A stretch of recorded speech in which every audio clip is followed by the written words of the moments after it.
ഭരത് ഭായ് എന്ന് പറഞ്ഞ സ്ഥലത്തപ്പുള്ളത് കേട്ടോ. ഇൻഷാ അല്ലാഹ്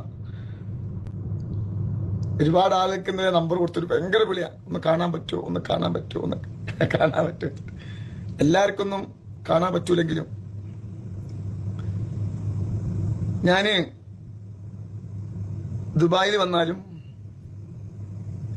അതുപോലെ തന്നെ സൗദി അറേബ്യയിൽ എവിടെ ഞാൻ പോയാലും ഒരാൾക്കും എന്തില്ല കാണാൻ അവസരം കൊടുക്കൂല. അതിനൊരു കാരണമുണ്ട്. എന്തല്ലേ നിങ്ങൾ പറയും എന്തുകൊണ്ടാണ്? എന്നോട് എല്ലാവരും ചോദിക്കും എന്താ തങ്ങളെ നിങ്ങൾക്കൊന്ന് വരുമ്പോ നിങ്ങളെ കാണാൻ വരുന്നവർക്ക് ഒരു കാണാൻ അഹങ്കാരം കൊണ്ടല്ല കേട്ടോ, അതിന് കാരണമുണ്ട്. ആ കാരണം എന്താ എന്നുള്ളത് ഞാൻ എന്ത് ചെയ്യാം നിങ്ങൾക്ക് പറഞ്ഞുതരാം. അപ്പൊ നിങ്ങളെ പറയാം ശരിയാ തങ്ങളെ, അത് നിങ്ങളെ പറഞ്ഞത് കറക്റ്റാണ് പറയും. അതിനെ കണ്ടവർക്കും അനുഭവമാണ്.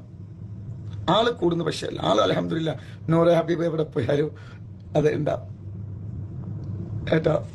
ശരി ഉത്തരം എന്നെ കുറിച്ച് അറിയുന്നവർക്ക് അതറിയാം എന്തുകൊണ്ടാണ് തങ്ങൾ അവരെ കാണാത്തത്. അപ്പൊ ഉത്തരം ആരാ പറയണോക്കാലോ, ഉത്തരം ആരാ പറയണോക്കാം, എന്നെ കുറിച്ച് അറിയുന്നവർക്ക് അതറിയാം കേട്ടോ. അപ്പൊ ഞാൻ ലാസ്റ്റ് അത് ഇൻഷാ അല്ലാഹ് പറയാം കേട്ടോ. നമുക്ക് യാസീനോദ. നൂറെ ഹബീബ് തങ്ങള് ഗൾഫിൽ വന്നാൽ പ്രവാസികളെ കാണാത്തത് എന്നാണ് നമ്മുടെ ചോദ്യം. I mean correct? യെസ്, ആരെ കാണില്ല. എന്നാൽ അതിന്റെ കാരണം പാവപ്പെട്ട പ്രവാസികള് ഇവിടെ വരുന്നത് അവരെ കുടുംബം നോക്കാൻ കഷ്ടപ്പെടാന്. ഇവിടെ വരുമ്പോ എന്ത് ചെയ്യും, പല ആളുകളും പൈസ വെച്ച് നീട്ടും.